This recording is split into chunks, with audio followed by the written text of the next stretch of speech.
But for me, I still get that same adrenaline rush. I still get that feeling of, wow, it's game time because I'm still in the game. Yeah. You know, I remember when I first started commentating, they have this ticker, the clock running down until you go live internationally.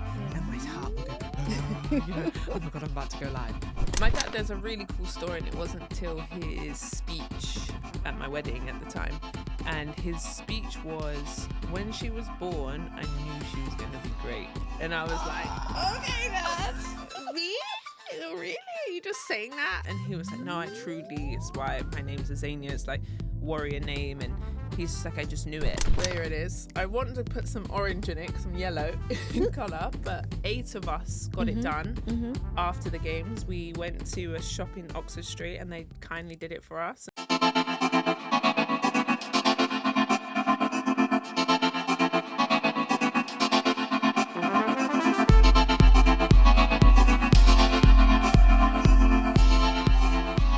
Welcome to another episode of With Nyasha Michelle, and all my sports fans, you are going to be excited because I'm joined by Azania Stewart.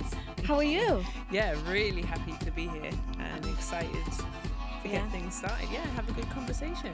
Yes, I am excited to have you here and to hear your story because you are a basketball player, you're an Olympian, you're a broadcaster. Many things, yeah. You are many things. Yeah, live lots of different lives. Yeah. Yeah, which I hope we're going to hear a little bit more about today. But I want to start first with a key question that I love to ask people. Okay. Which is, what is one defining moment that set you on the path that you are on today?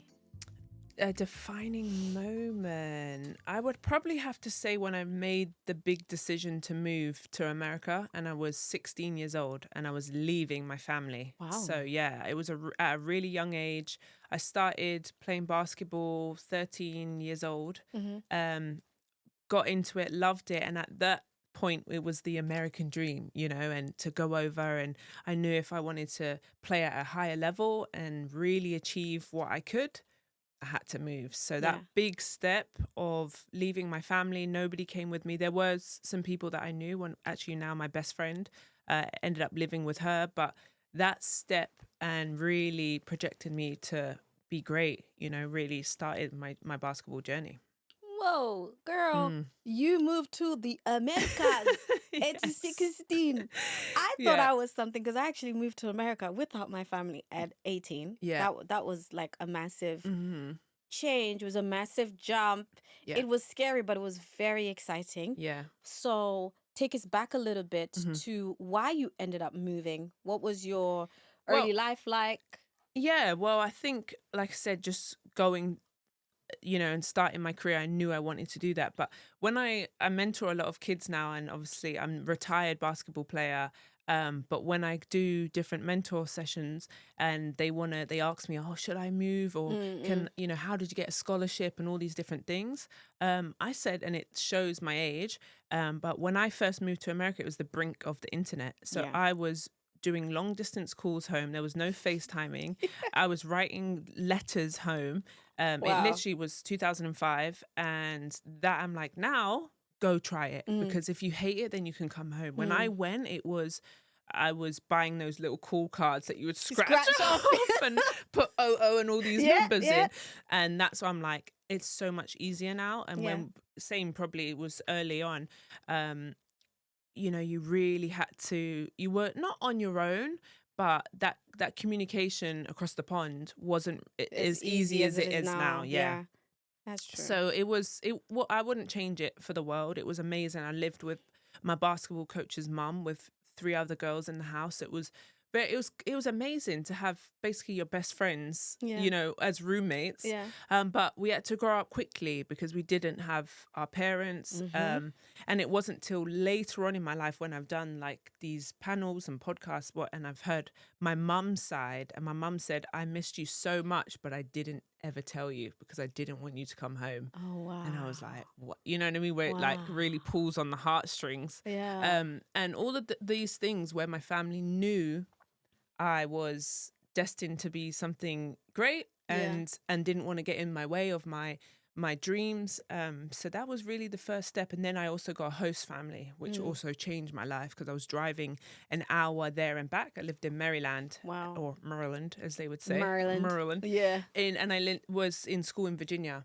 And that was amazing because my school was a great basketball school. So we were ranked number 1 in the country at one point. I played a great summer league. And then that really pushed my, kind of just more able to get more looks by colleges to then get a full scholarship to Florida. Jeez. Yeah. Oh so my that was just the gosh. start, You lived a whole life by the time you were 16. Yeah. Okay. Also, what I find really weird is we have some what is similarities? Yes. Carla? So of course I said I moved when I was 18. I moved to Virginia. Yeah. Did you? Yeah. And then when I ultimately finished university and moved You went to semi-permanently, Florida? Before that I went to Florida to go to university, to UCF. Right. University of Central Florida. So that was the second time. And then the last time I was in Baltimore. Wow. Maryland. Wow. So really lots of Weird similarities. Yeah. But let's go back to how you even ended up getting there. When did you start playing basketball? Yeah. When did you realize this is what I want to do? And how did you end up going to Florida? Was that like a scholarship, or it was just an opportunity came up and you went? No, it was a journey basically, and a full kind of I think what America does really well, and England's starting to get better like this, is kind of a pathway from the grassroots. And America really, that's one thing, you can say what you want about America, especially these days, but they really invest in their sports. They love their sports. Any American football, basketball, even gymnastics, whatever. They, universities, they have alumni, they have sponsorships, and now you can even make money from being in college, when for me it wasn't the case. But that was kind of how it was. I was in high school, and then was able to play summer ball, and then these big tournaments in the summer, loads of universities would come to the gym and be able to scout. So to be at these big tournaments, you had kind of, you had to perform. And then that's when I used to get multiple letters to my house. I remember having 2 bin bags of recruiting letters. And I there was some really big schools. I was able to take visits. I got multiple full-time scholarships. Wow. Came out of uni with, no debt. Just because of the so lucky. for I mean, basketball. you worked hard for it. Yeah. And then so I took 2 visits to Virginia Tech and UVA, and then I took a visit to University of Miami, and Florida was the ultimate choice that I picked, which just really benefited me. It was a great time in sports. Don't know if you know, but Tim Tebow era, that was my school years. And he was amazing. And that kind of really helped my experience too, because usually you're quite not, you usually stick with your sport. Basketballers, hang out with the basketballers. But America, when you think about, my high school was very movie-esque. There are so you had the Mean Girls, the cliques, the everything, the jocks, the cheerleaders. cheerleaders. It was cool. But why I loved Florida is all the teams were very close. Okay. And it was kind of like a council. There was a school council, but sports council, and I was on that council. Yeah. And each team would come and we would just discuss different things, but we would say, hey, there's this big game coming up, I don't know, March, whatever. We would love for you to tell your other sports to pull up and to support each us. other. So that was usually a rivalry. It would be a Georgia, it would be a tennis, whatever the rivalry was. And then that way, that message kind of got across. We obviously ate lunch and dinner together. And that was a really lovely community of different athletes that you were able to still be friends with. Yeah. Your school in England, in London, were they the ones that opened the door for you to have the opportunity to go to America? Or how did that come about? Well, I played netball first, and I was at a school. I went to Alexandra Palace in North London, and there was a local school, and I was playing netball. Okay. And then the basketball coach of that school was walking through the gym. No way. And he was like, you come. And I was Spotted like, the me? talent He already. was like, and I was awful at basketball at first because I'm 6'4", and I was 6'4" by the time I was 16. So I was really learning how to move my body, be able to be confident in it, you know, catch and everything. And so he kind of was like, hey, come and try it out. And I was like, okay. It was terrible first, maybe like good couple of months, but then loved it. And that's how it kind of started. And we became great in London, and then the American dream started also. So Oh, yeah. wow. So you've done your journey. Hmm. You've gone over to America. You've had the high school experience. You've had all these different recruiters come. You visited different universities. You've now chosen UF, University of Florida. Why did you pick University of Florida? And also, what was your experience like there? Yeah. I picked Florida because it was my head coach, Amanda Butler, at the time. She was at Charlotte, and I was trying to decide if I was going to be the big fish in the little pond or do I want this full experience and be the little fish in the big pond or whatever the saying is. And she was at Charlotte, and I was set on it. I was thought, yeah, smaller city, like it was kind of a big school, but then that's where she graduated and played, and they offered her the job, and I thought, you know what, that fits me well. And I took a visit, and I loved it. And I think also what sold, and I think what I also tell younger kids, the experience is basketball is basically your job, is your 9 to 5, but what else is there? That's you know, true. can you see yourself living there? Is there other activities? Is the weather nice? Is there, like all these different other factors that are really important to you. So I took a visit. My dad was able to come with me on those visits, which were really helpful. And it just fit. It just really made sense. Obviously, it's warm, you know. I remember it being like winter and being like 20 degrees. And everyone's like, oh my God, it's so cold.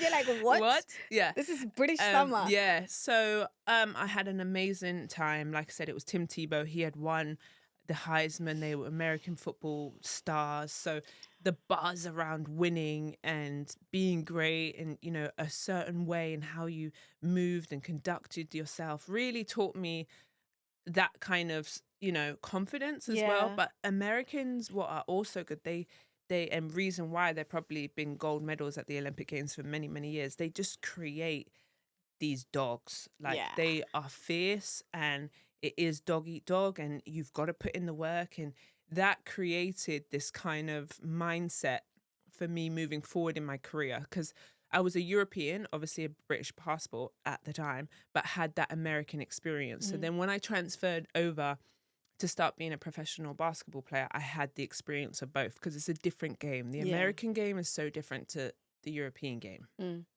So pick up from there. Oh. You finished university in America. Yes, yeah. Did you go to the college parties with the red cups? Yeah. Oh, Of course. how was your first experience? Because when I was at UCF, I remember we went to a game. We went to it was a football game, American football game. Yeah, you tailgate and all that Oh stuff. my Yeah. gosh, the whole experience, especially as like a Brit who'd grown up watching this on like movies or whatever, I was like super excited, me and my friends. So we did the tailgating, and then we went to the game, and then some people heard us like talking, and they were like in front of us. These American guys are like, oh, you guys have accents. Like, because me and my friend were saying, we have no idea what's going on. Or what So to then do. these guys Yeah. were like, don't worry, we'll tell you. So they kind of like adopted us, and we also Yeah. happened to be sitting right next to the band. Yeah. That was cool. a whole experience. So cool. And then we became friends with those guys, and then they invited us to our first college party. Yeah. So as someone with natural hair, I know all about the joys and sometimes the struggles of not only achieving but maintaining healthy hair. That's why I started using Bella Vista.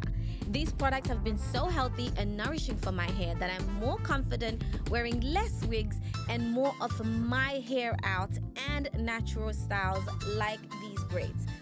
Bella Vista isn't just another beauty brand. It's a movement, honey. Their all natural products are designed to tackle hair loss, alopecia, and dryness whilst keeping your hair thriving. I've got 4 of their products right here, and trust me, they deliver. Plus, they don't just do products for hair, also for your skin. But let's talk firstly about this extreme hair growth. It will have you saying goodbye to balding, graying, and dandruff. This powerhouse nourishes from root to tip. And I live by Jamaican castor oil all day, every day. It's great for thickening your hair and strengthening those roots. But also, you know me, honey. I'm all about luxury. This Caviar Luxury Hair Growth and Shampoo will also nourish your scalp, leave your hair moisturized, and best of all, strengthen your hair. If you're ready for real results, check out Bella Vista today, because good hair days should be every day. Now let's get back to the show. So I would those big parties, not that we were allowed to go, but anyway, when we did, they were like, you know, the big kegs, like the big beers, is what they would bring. Upside down there. But what I would bring is a bottle of Sprite. And so everyone's looking at me like, why are you bringing Sprite? And I used to make shandies because I wasn't a beer fan, but I love a shandy. So I would bring to the party a bottle of Sprite. One, if anyone saw me, I'm not drinking, but I am. And then I would get some beer from the keg and then mix it with Sprite, and it was perfect for me. But that was I didn't really have too many those kind of frat and sorority parties, but Florida, obviously. My first ever night out, it was in the summer. And I don't know if it's a law now, but it's open container. So if you're under 21, or I don't know what the law is, but you can't walk outside with a drink. Basically. And we were rookies, we were freshmen. And I remember the older senior girl was like, make sure you finish your drink, don't you bring it out. And one of my teammates had the drink out. She got pulled by the police. This is my first night out, right? The campus police. They pull her. We have to call my coach at like, I don't know, 11, 12 at night. She comes in. And I got in trouble by association. So I had to do laundry for everyone for 6 weeks for summer. I had to do extra punishment. It probably isn't the case anymore. This is like 15 years ago, you know. Had to do extra punishment. Had to be on time, all because open container. One thing. Changed my going out experience from then on. Wow. Yeah, fun. But you also mentioned about like the American mentality when it comes to sports and how that influenced you when you came back to the UK. Tell me about the move from Florida and over to the UK. Well, I was really lucky. So the year I graduated was 2012. And 2012 was the London Olympics. So I couldn't even walk the stage and throw the hat because it was the summer, it was the Olympics. So I moved right away. So I packed up all my stuff. I finished my 4 years of school, degree, playing, and then came back to, straight into camp. So what was I, 22, 23 years old? And then it was full on. It was a good 3-4 months training camp, getting ready for London Olympics. Obviously one of my biggest achievements, and able to play in front of my family and back in, you know, you're in the ends, you're home and you can look up and you can see you know, and it was quite poetic, to be fair, to then come back after that good, 8 years-ish, to be in America and then come back to kind of celebrate. So I made the Olympic team, which was fantastic. It was just constant. It was a lot of work, really committed to it. And I think, like we said about the American mentality, that kind of helped me. But yeah, I just think that kind of propelled then into being a pro. So I didn't stay in London very long. I then I became a professional basketballer. So I played a fair few years, traveled Spain, Hungary, Australia, Latvia. I played in multiple. So it became my full-time job. So that was then you just are in this yearly cycle of seasons and meeting people and able to still travel the world, make money. I didn't have to have another side hustle. It was my main job. And then I was able to push that a good couple of years and really enjoy the fruits. Wow. So we have an Olympian in our midst, guys. I wanted to say at the beginning, right, when I did the little intro, but I was like, no. I'm going to let her go nicely into that and introduce. And to be honest, not forget, but I don't really. It was 2012, you know. So yeah, but you still did it. I know I still did it. But what's really cool is that I was able to be in this Paris Olympics. It's so different. So we'll get to that part. Do you want me to? Whoa. There we go. Actually, I alley-ooped you into the next one. even know of my You second know part of what? my career. Go ahead. It's a natural conversation. Yeah. Yeah. Tell me about that. So now I commentate and I'm in broadcasting and sideline reporting, and I really loved it. I knew kind of from early I wanted to be in TV or to commentate. Mm. So I retired in 2018, the first time. So Wow. yeah, and moved back to America, was living my life there. And that's when I started kind of really pursuing commentating, but I had no resume. Mm. So the local college, I ended up messaging and being like, hey, can I like come and try out? It was quite a low division school. And they were like, yeah, just come and commentate. And so that way I got kind of that, experience. And then my first European tournament was Afrobasket in Senegal. So I was able to go there and they threw me in the deep end. Yeah. It was 4 games a day for 2 weeks and it was like a lot. And I just learned. I had a great mentor who was my my co-host, and I just fell in love with it. And so that was 2018. Mm. So then I retired, and then through the pandemic, a team, Leicester Riders, I had moved back to London through the pandemic. So sports was still happening in England, but no fans. So it was just empty Okay. arenas. Uh-huh. But all the international players were going back home because of the pandemic. Yeah. And he was like, I really need a veteran. I need somebody to help me lead this team. And I was like, I haven't played in 3 years. He was like, I don't care. I don't care. But Wow. what was nice is I had stayed in shape through the retirement. I was doing other things. I was a Pilates babe. You know what I mean? You try Okay. different things to Yeah. just stay in Stay- shape. stay strong and and stay yeah. mentally strong. Yeah. So I was actually really good still, where usually people, it's in their mind. They think, I can still get it. And their body's like, no, Nope. sit down, where it was the other way around, where my body was still really healthy, but it was my basketball mind Gotcha. had gone. So it took a bit of time. So then 2020, I'd come back out of retirement. Mm. And this was really cool because I was able to double up. So I would play my game, quickly shower, change, do my makeup, get ready, and then commentate the men's game. Wow. So this time I'm at London Lions in Yeah. Stratford. Yeah. So I was doubling up and doing both. Wow. Yeah. How easy was the transition? Do you have to kind of get in a different type of mindset from when you're on the court as opposed to when you're next to the court or watching the court? It's kind of like the same because you scout, Mhm. right? When you play an opponent, you scout.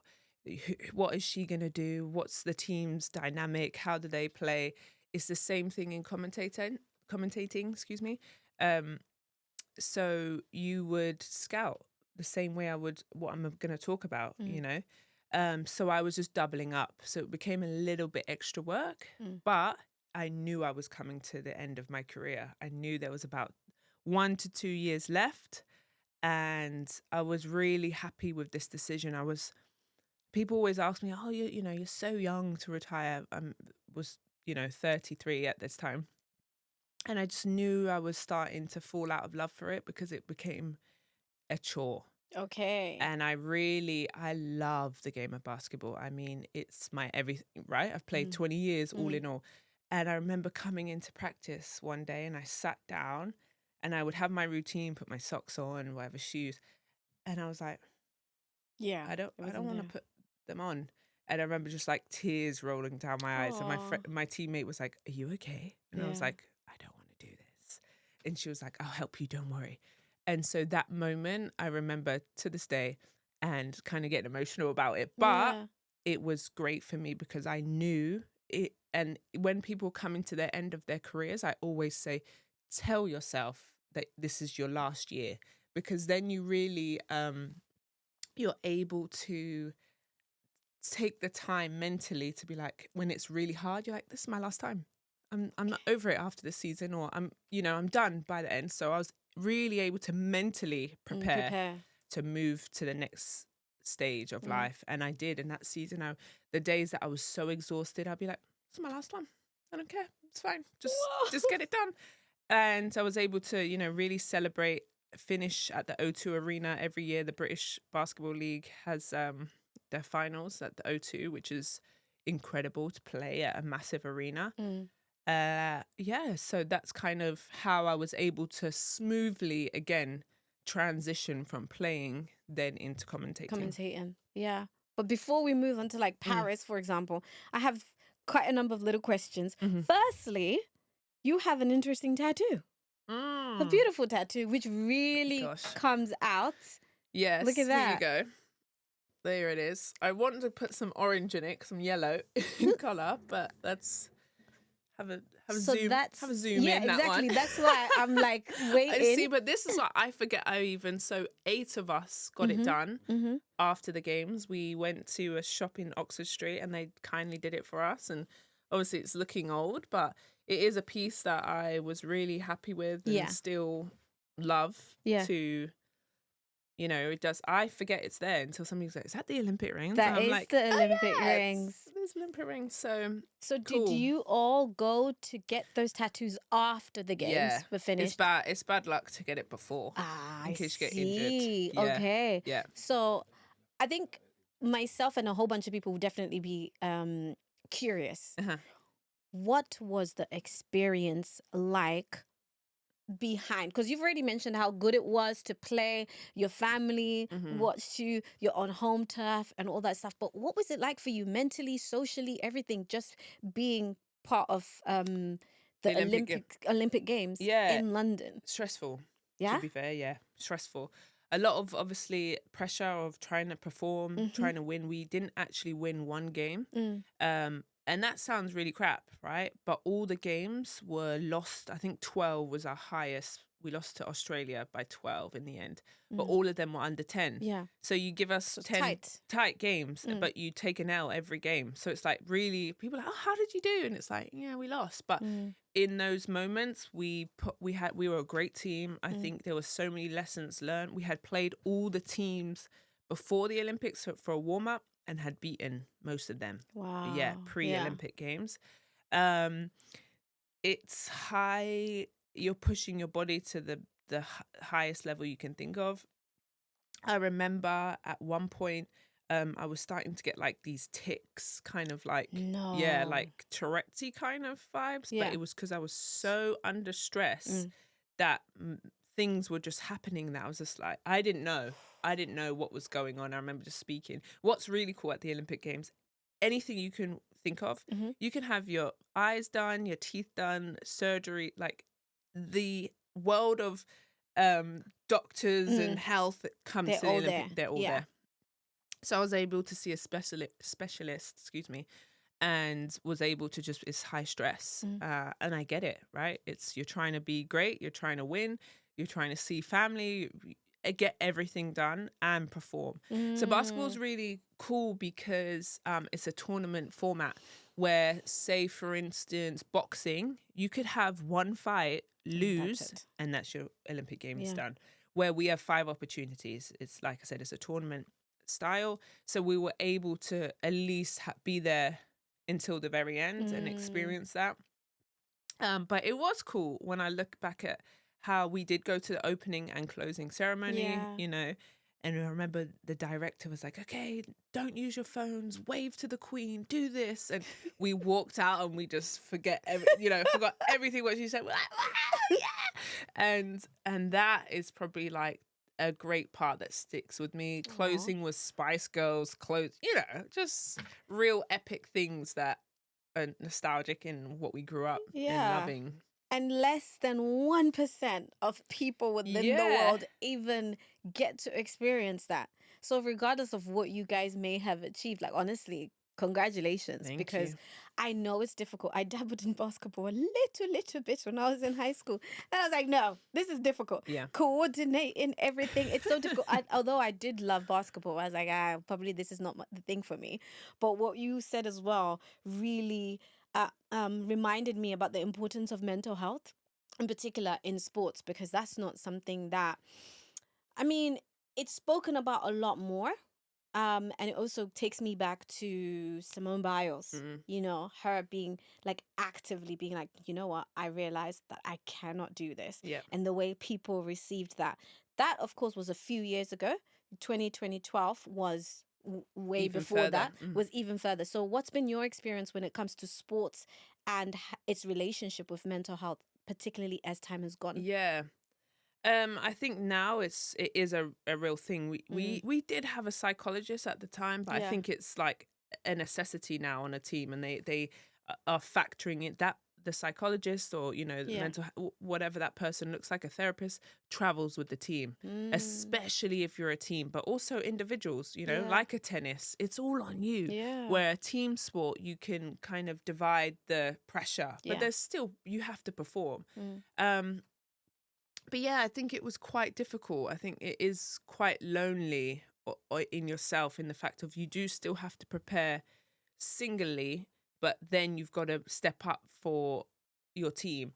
So I felt like I found different ways to kind of de-stress, and how I found that was stuff outside of basketball. Okay. So obviously your job is every day. You're scouting, you're lifting weights, you're doing extra shots, you're practicing. So I'll try and find things, even if I just met a friend for a coffee or a walk, or go for a swim, something that's not basketball related, Mm.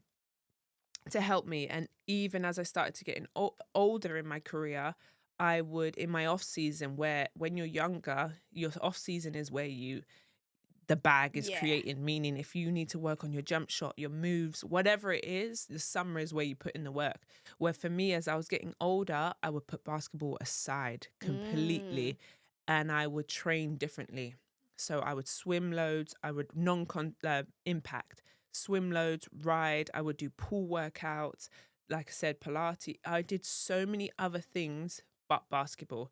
So I was conditioned, brain and mind and body was ready, but I hadn't touched the basketball. And that break Mm. just got me ready for the season. And that's kind Okay. of like the last 2 years is how I was Mm. training.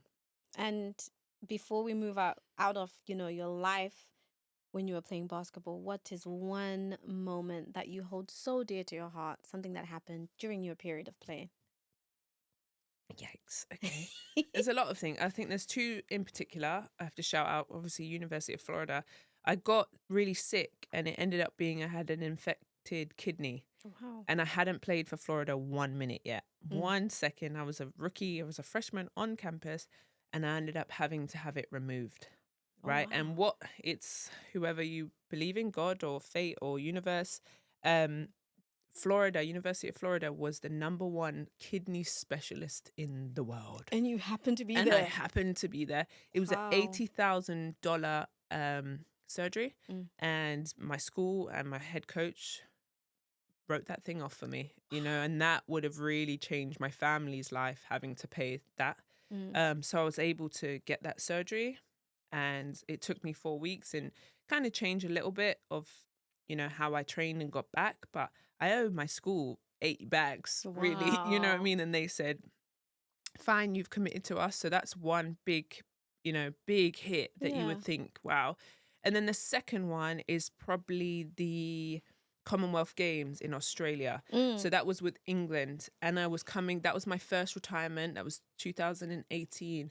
And I hadn't committed to that team yet because I was playing in the European, I was in Latvia, and we were doing great. And I was like, look, I can't commit to that. Mm. Like, I just can't do it. We end up losing in Latvia, and I asked my head coach, and I was like, and my GM, can I go? This is quite an important tournament. And he was like, right, well, we're out and you'll take a pay cut, but you Go ahead. can go. And I said, right. So then my dad ends up going with me too. He was like, so we're going to Australia. I was like, oh, we are? Okay, we're going? Does that mean I'm buying us a ticket? Okay. So we end up going to Australia, and I end up winning the silver medal. We get to the Ooh. gold. Yeah, we get to the gold medal game. We end up playing the host team, Australia. We win silver, and that's my biggest, achievement medal wise. Mm. But I was just going through so many different things, obviously retiring, health issues. But to be able to go travel, play well, win, and bring the silver home, that's sometimes I look bigger than the Olympic Games. You know, Mm. just where I was in my mind and my body, it was very like a beautiful part to my first retirement, right? Yeah. That was 18. So those are probably my two biggest heavy hitters. Yeah.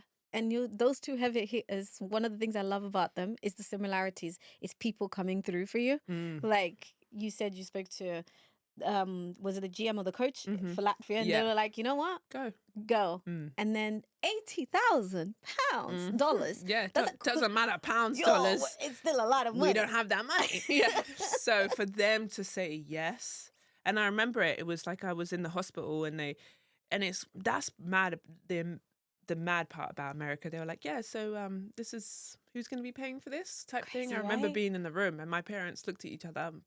Luckily, both my parents were able to be there, and they looked, and then my coach was like, "We've got this," and it was this moment of like, Oh. yeah, Like something that a weight does just get taken off. yeah. In your career, you've clearly, of course, traveled around so much. You've played in many different places, not necessarily to play, but which city has been your most favorite, or country has been your most favorite to be in? Ooh, to play in, there's two. I would say Australia. Yeah. Australia has the perfect amount of leisure, relax, let's Okay. go for a beer, mate, Barbie, all that stuff, and get the job done and play ball. And I really, obviously, also it's summer. There, Yeah. you just after the recoveries at the beach, Oh. it was great. It's a shorter season, so I was able to pick up another job after. Really, really enjoyed that. And then my last season, my first retirement, it was in Latvia. And they were just so professional, really loved me, offered me again. They were like, take the summer off, think about if you want to retire or not. But if you don't, come back. Yeah. They were great. My coach was amazing, really put me in successful places because I played for some awful coaches, but he was really just did things so simple for me to just go out and be myself and win, and he really understood because I wasn't a player that scored loads of points. I was a leader. I was able to get us all on the same page. Of course I would score and do my job, but he understood that like I really value you for being you and I need you on my team. Yeah. So he really saw that in me, and then to finish there, I could still call them now and be like, hey, and Latvia is an incredible country to go to, especially a little weekender if you are interested. Okay. Yeah, Actually, I'm gonna think about that. Yeah, it's really nice. So those are my two favorite. You've given me so many examples of incredible people who have played a good role in your life. Some of them are still in your life for now. But there's some people who may even be watching who have had like terrible experiences, for example, with like coaches or people within their team, etc., etc. What are some of the examples that you had of that? But also outside of that, how did you deal with it? I had one terrible coach. I mean, absolutely hated me. Wow. And I'd never experienced anyone hate me before. So it was kind of, I don't really exude that energy. So it was just everything that I did. I remember one time I was in the perfect position. It's called the block or the post where I played. I was in the exact position where when you're a basketballer, there's a point where you need to get to. And I'm at that point, and I did all my offensive moves there.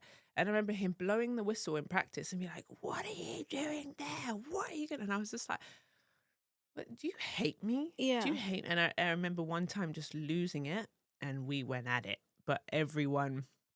And I'm really good friends with still one of those girls, and she was like, what she's trying to say? I'm like, no, forget what I'm trying to say. I'm telling you, And I had this really bad experience, but what I was thankful for and what I was able to really, why I love playing basketball on the team is the sisterhoods and the friendships that I played on so many teams. Until this day, I have at least, I would say 2 to 3 on each team.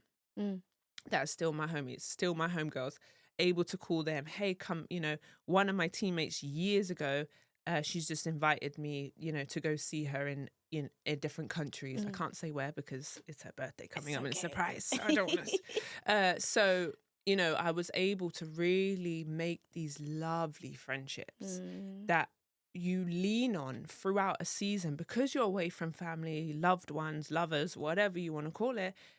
They are your crutch. They are Yeah. your, when you go through the trenches together, you're tired together, you're going through different issues, and those women are really what makes team sports fantastic, Yeah. because you do, anything, you go out together, you cry together, so you go to war together. And so those teams, that's why I was really thankful for. Every team that I played for have been great. So shout out my teammates. Shout out to those Yeah, ladies. all those ladies. Yeah, because sometimes women, we have our pros and our cons. Yeah. Right?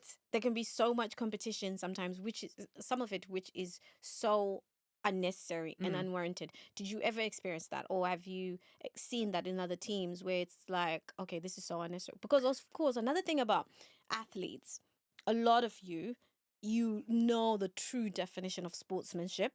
You know the true definition of working as a team.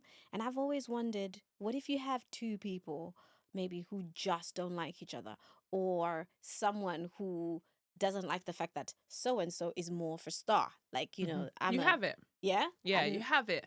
I think you have to establish roles, and I think when you don't establish the role early, then the audacity starts to kick in. Ooh. And the audacity can come from both male and females. Yeah. The one thing it is the audacity. But if you set that tone, or you set, hey, I need this from you, then you can also keep that person accountable. Hey, I needed you to do this. You're not doing that. But also, that's your role.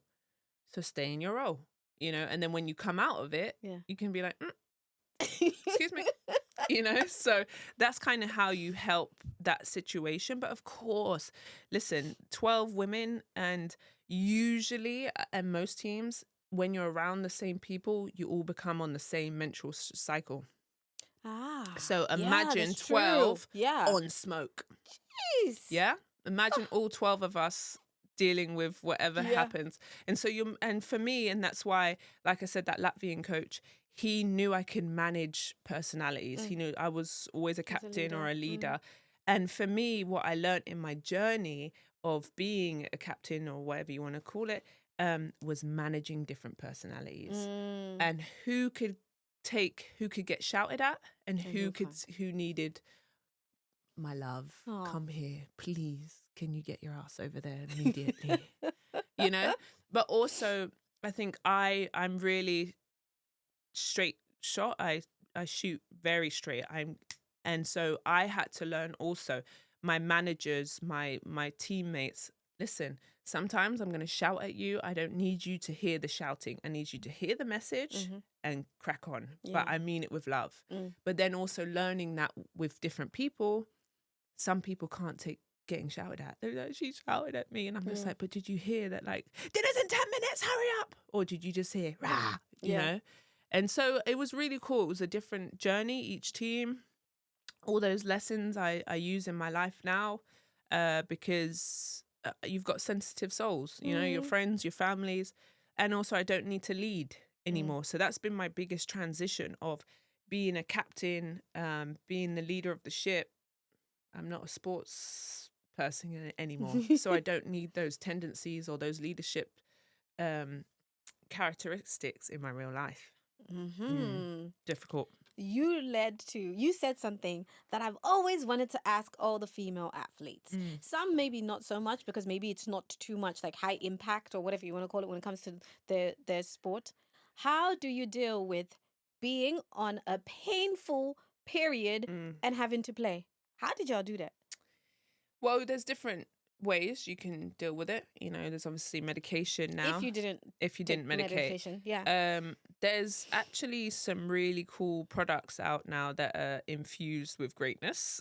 Yeah. as you would like to think. But also you kind of had to plan a little bit. Like, for me, it's like, I know I'm going to be a bit weaker or struggling, so I'd like extra snacks. Also tell everyone, like, hey guys, I'm struggling today. I think ibuprofen, trying to manage it beforehand, but we need an award. I don't think there's anything you can do or you know, it's real life and you have to manage it. But I'm telling you, if men had periods, the world would beat at a different drum. The world would end. Like, you know, when they have a flu, man Ah, flu, yeah, down. sha, friend. It's Yeah. like they're dying. Yeah. And we die every month. So Literally. yeah. Because I struggle sometimes. And I would really love to do an episode on this one day, just kind of looking at women's health and menstrual cycles. Because there's one time I was like, okay, I'm done with this. I feel like I'm dying. And I actually put it on the socials, right? And I don't know if you've ever had a time when you've posted something and you're just like, oh, this is nothing. The amount of responses I got from men and women, but mainly it was a lot of women giving me advice. Oh my gosh, I go through the same thing. And then men were just like, a couple were just assholes, like, oh, no, it's not that bad. I'm just like, you know what? Stay in your lane because you don't know what this feels like.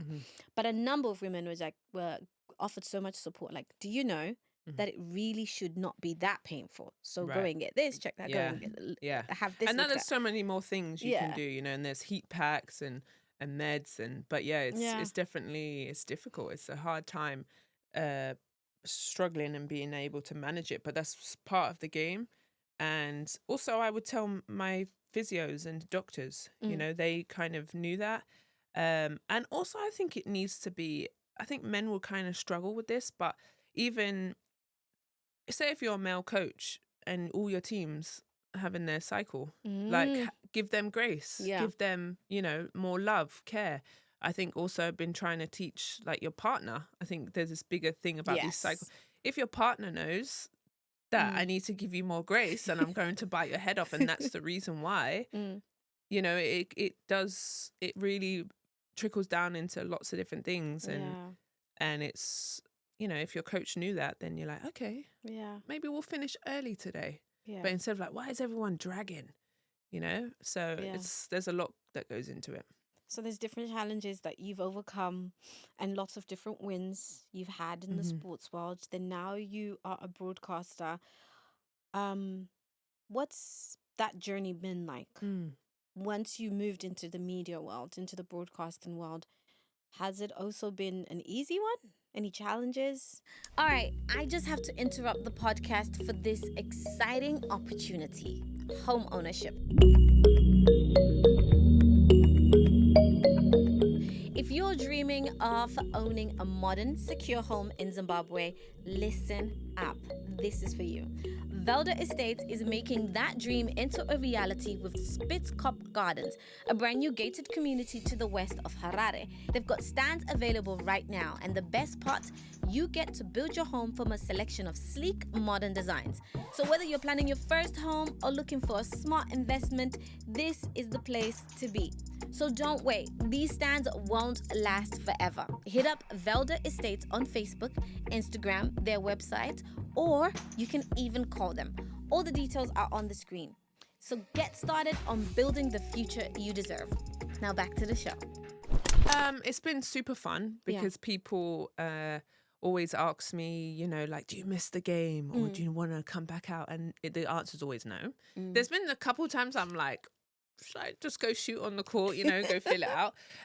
But for me, I still get that same adrenaline rush. I still get that feeling of, wow, it's game time because I'm still in the game. You know, I remember when I first started commentating, they have this ticker, the clock running down until you go live internationally. And my heart would go, you know, oh my God, I'm about to go live. And that still feeling hits different. You know, and it's kind of subsided as I've got more confident and I've been commentating 6 years. That still gives me the adrenaline hit and the endorphins rush of, wow, I'm still in the game. And I still prepare how I prepare for when I was playing to now commentating. Okay.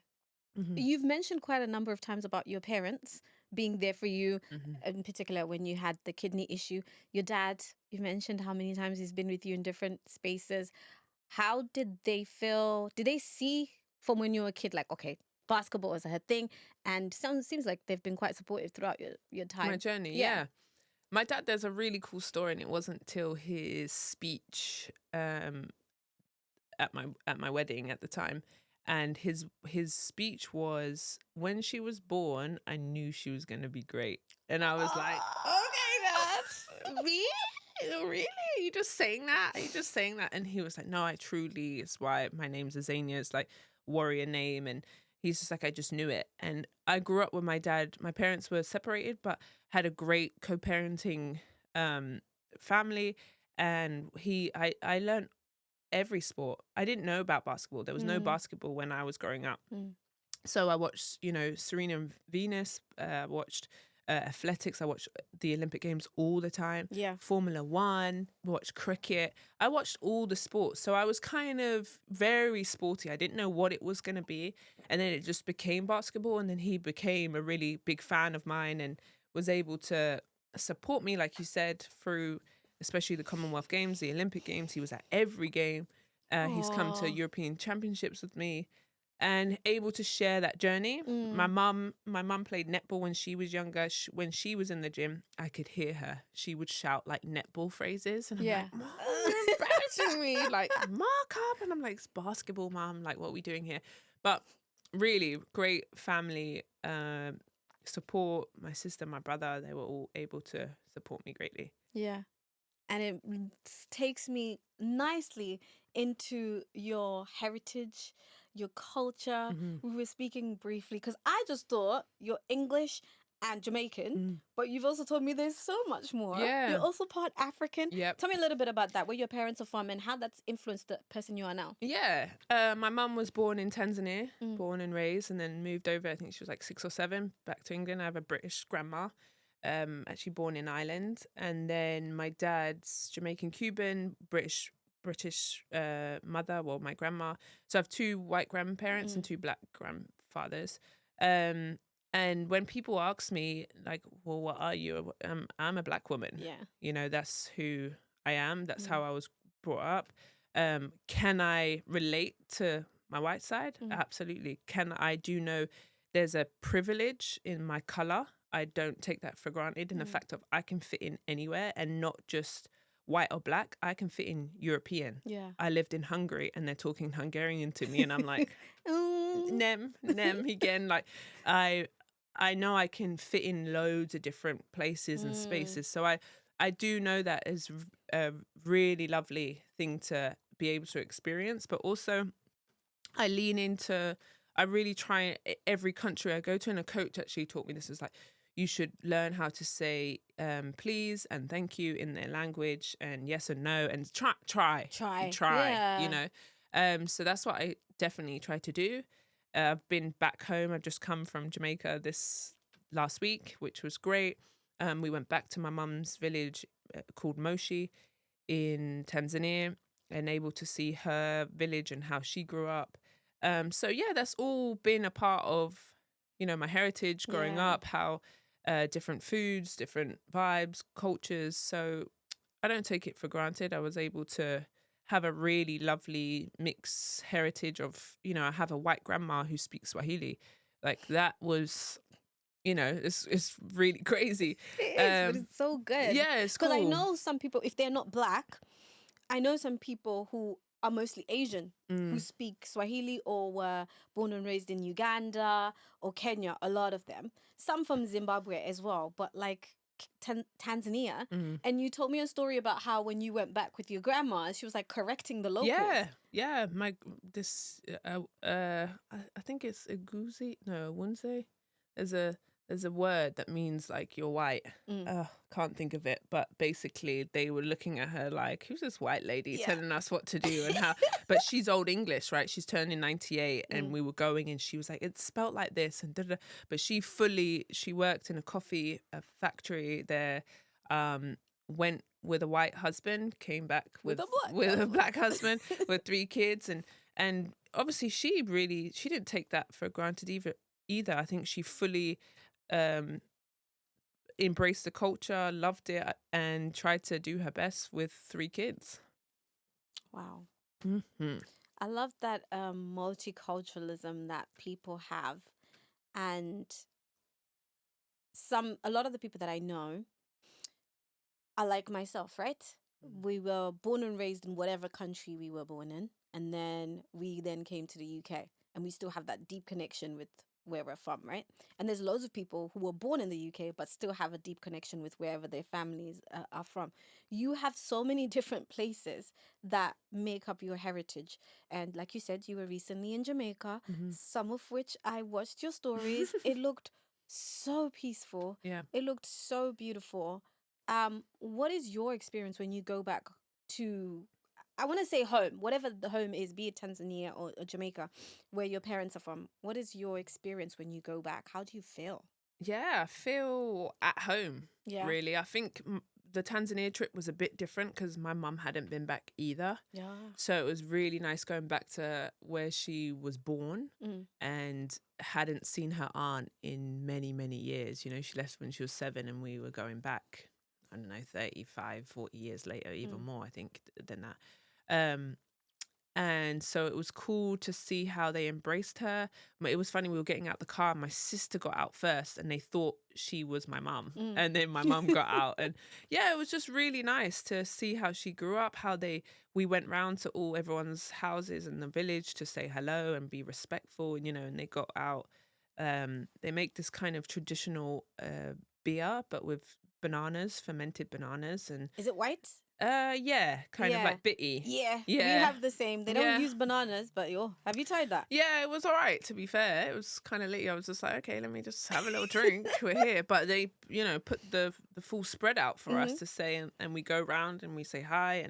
And that was really nice because then we can just be a part of it. And obviously we're not from there, myself. So just fully embrace it and to see where my mum grew up and just kind of just enjoy it. And then we also went to Zanzibar for more of a holiday also. So the country is beautiful. I think what's portrayed on the TV or how else you think is not the case. So it was nice to experience that as, you know, individually, to be like, wow, okay, this is nice. So yeah, really, really, really cool. Do you have any opinions about sports in Africa? I love it. Yeah. Yeah, especially basketball. You know, I have a really good friend, Luau Deng, who was part of the Olympic men's team, played in NBA for Chicago, and he's gone back and is the ambassador and coach. And he's originally from South Sudan, and then in the war came to Britain, played for Great Britain, and then now South Sudan just had their first team entered in Paris Olympics. Yeah, there was so much that people spoke about. They were in the news all the time. Yeah, and was actually holding their own. So he was one of my good friends, and he really pushed it, let's go back home. I think it's really a great thing, and there's so many, and I was watching this other podcast, it's with Kevin Garnett and Paul Pierce, and they were talking about, was it them? It doesn't matter. Anyway, about the rest of the world is catching up with America, but we're producing these footers, which are like the 7-footers. There's a guy called Wimby in France, 7'2", you know, especially Senegalese and South Sudan, they're tall. So the rest of the world is catching up. So I love the fact that, you know, when I commentated my first job in Senegal, it was rocking in there. I had never been in an arena that, you know, they've got the instruments, they're dancing. And it's not just for like, in Europe, it's kind of maybe in a timeout. Everyone's like, you know, the drums are going. They dance and throughout. Wow. And I'm there commentating like, yeah, you know, it's different vibes. So really, really fun. And they're obviously with now South Sudan making an Olympic Games is possible. It's able to be seen. Nigeria's obviously made a couple Olympic Games as well. Yeah, I think it's exciting, definitely for me, because I used to work for a youth program, right? BBC World Service, and I was just doing my research, and I found out about like the NBA academy. Yeah, in Sudan. They've got an African one, and a league now. Yeah, they're taking it. It's stepping up. It was so exciting because I remember I went to my editors and I was like, we need to do a story about this because clearly they're going, the big dogs or whatever, the brands, I would say. I'm not a sports person, so don't don't at me. So, like NBA, for example, are going and they're identifying that Africa has so much talent. Yeah. Let's go nurture them and bring them. So when that got commissioned, I was super happy. I was just sad that I couldn't go. So I had to produce remotely. And when the piece came, all the stuff that they filmed and they interviewed, they followed a couple of the kids for like the day. And I remember the first guy, I was like, wait, hold on. This giant is 16 years old. Yeah, He yeah, was yeah. so tall. But just the fact that there was there's that injecting of talent. Yeah, but also so this is possible now. Where I yeah. feel like it wasn't really seen. Where when you can see a Lawal Deng who's made it, who's played, who's made money, who's come back to the country, Yeah. and injected that youth in the grassroots to now put South Sudan on the map to. You know Yeah. what's fun about the Olympic Games and what's really cool? It doesn't matter. Africa was just, it didn't matter which part you're from. It's like, we're here. Yeah. Like, and they all got behind South Sudan. It didn't matter Yeah. where you were from. And, Yeah. and I think that was just an incredible story to follow Yeah. and be a part of. With all these experiences you've had, I'm sure you've had something that's happened to you that you're just like, oh my gosh. So is there any like hilarious moment that ever happened to you, either on the court or during commentary? On the court, I play with chewing gum just to keep regulating breathing, Yeah. and also it kind of relaxed me. And one time I was going up for the rebound and and I started choking on it on the side. I was like, and then everyone's like going down the other end, and I'm there like, and I end up having to like swallow it and running down. But yeah, off the court, nothing too crazy. I think now you kind of just have to be careful if you're still, even if, we're done, it's all the lights, everything's down, the camera's still rolling, That's the mic is true. still on. So sometimes I'll be talking my stuff or how I be talking, and then they're like, sorry, we heard that. And there was one time we were still going out live, but we had finished the show. Luckily, I didn't say anything crazy, Yeah. but Yeah. be on your P's and Q's, and those are always lessons that you learn. That's something I've had to learn a lot, like, honestly, because I get too comfortable with people that I work with because I'm such a people's person, particularly in this type of career field, right? And sometimes I would just be chatting and I've noticed, no, girl, The camera's still rolling. the camera's still rolling. I don't want to have like my Beyonce moment. Do you remember the girl who went viral for that? Like in America, this news anchor, she was like dancing or something like that. And then she was like, oh, we're still, and she went viral because of that. This allows me to move on to our Pass the Mic segment. Okay. Essentially, Tell me. you will answer a question that was left by our previous guest. Wow. And then I'll give you the opportunity as well to leave a question for the next guest. Oh, this is nice. Yeah. Okay. So your Pass the Mic question is, Yeah. what is the first thing that comes to your mind when you hear of the country Sierra Leone? Oh. I think a beautiful country, lovely, more nature than I think. I haven't really thought, this is a really difficult question. I wasn't thinking it was going to be a geography question. I think they just did that on purpose. They want to test people's knowledge of their country. I don't know much about it, but I do know the pictures that I've seen, obviously an African country. Yeah. I'm going to have to say they set me up. I thought it was going to be like, what's your, tell us what you would tell your younger self. I would have to say I don't know much about it. And maybe it's my duty to go and Google and have something ready for the next time somebody asks you that question.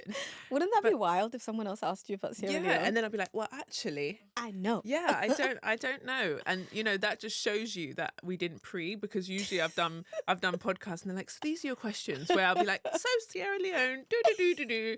So I fully admit that I have some work to do. Yeah. And maybe need to go visit it, put it on my bucket list. I think that's definitely it. And that's possible. I could do that. Do that. I definitely want to go to Sierra Leone because over the past few years, I've made quite a number of friends from Sierra Leone.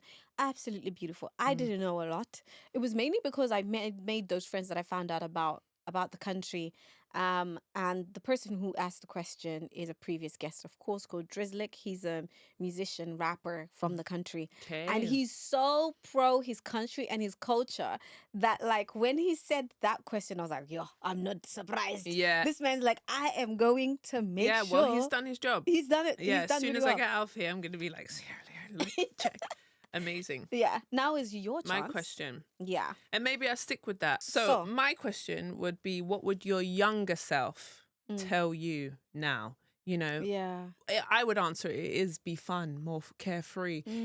Do things that bring out your inner child. You know, that swimming for me, like you saw me in Jamaica, bring out my inner child. My dad taught me how to swim, and we were able to swim together. Those things that, because we're so serious these days, aren't we? Work, go here, do this, but like, what's fun for you? So that's my pass the mic. That might be a little bit easier question for the next person. Than the geography but I one. love that idea. Really, really cool. Oh, I love that. I really love that, especially because people normally always say, what would you tell your younger self? So that is The perfect. other way around. Thank you so much. So this is my segment that we call Trending. And my first question for you is something I want to know more and more about: AI. Do you think that the use of AI is going to change the way that we use commentary in the future? I would say, let me use the examples of how I use it, right? Okay. So I use it a lot in commentary. I just found out when I was in the Olympic Games that you can put it in chat GPT, all that stuff, and you can write, so say, how do you say this name from France? And then you can click it and hold it and it will speak to you. Oh, I love and that. it will break it down in syllables and kind of help me say, because I obviously in commentary I get loads of different accents, different countries, you know, it might be spelt something a different way, and so I use the chat to help me in that. Also, I'm very severely dyslexic, and that really helps me be able to read and write and spell. I use Siri on my phone. I feel like that's a form of some sort of AI. So I use it quite a lot in my industry. It's just kind of, I hope, and I had this conversation, there was these ladies at the bus stop the other day talking, and I said, as long as I hope it doesn't lose creativity of people, you know, but use it for advantage in the fact of the same way I use it, right? I don't know how to say a name, put it in.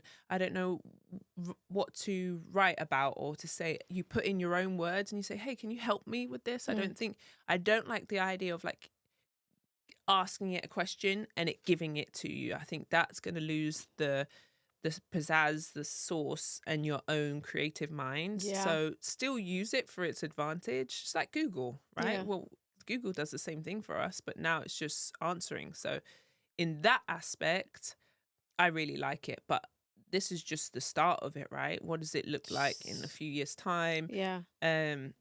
So in terms of commentary, I use it a lot. It helps me, but I still think people need to use their own minds. Yeah, I agree, because I was using AI for something. I don't remember what it was, very briefly. And then that very day, I saw a write up about on the fact that the more and more you depend on AI, the more literally your whole brain, it's degenerating just slow. Okay, But of course, not completely. I feel like that, like in Instagram, right, or with social media.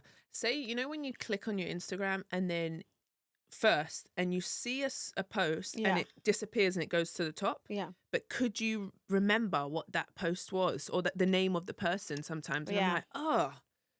So I think there's so many different things where we're reliant on the phone, and because it's your laptop, it's your computer at your hands. So there's been so many levels of it, but I enjoy it. I try and, like I said, be mindful of using it in a creative way.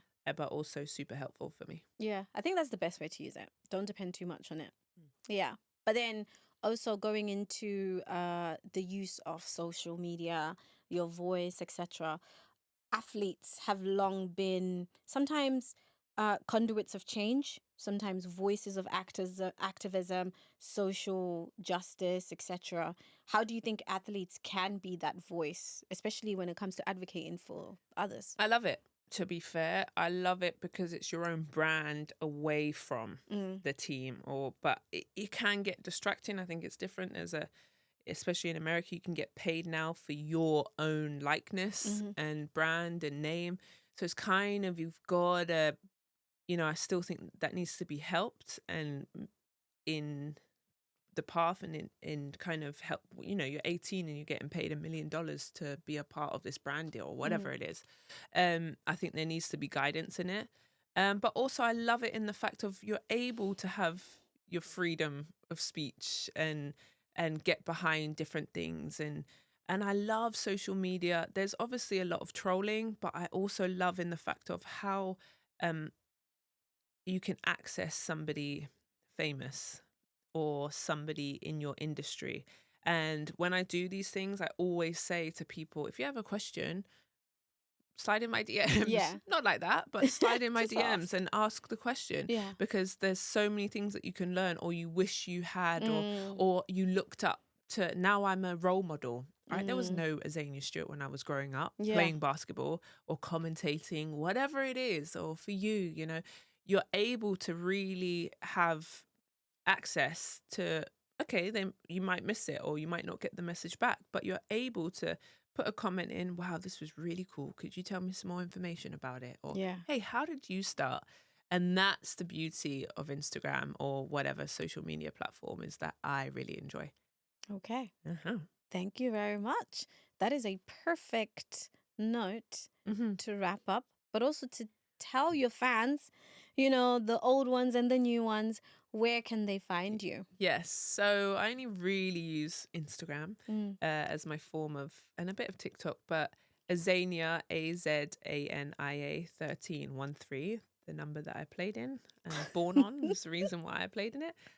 So yeah, the same out to you guys if you are intrigued, happy, whatever. Even if you just want to ask a question, my door's always open.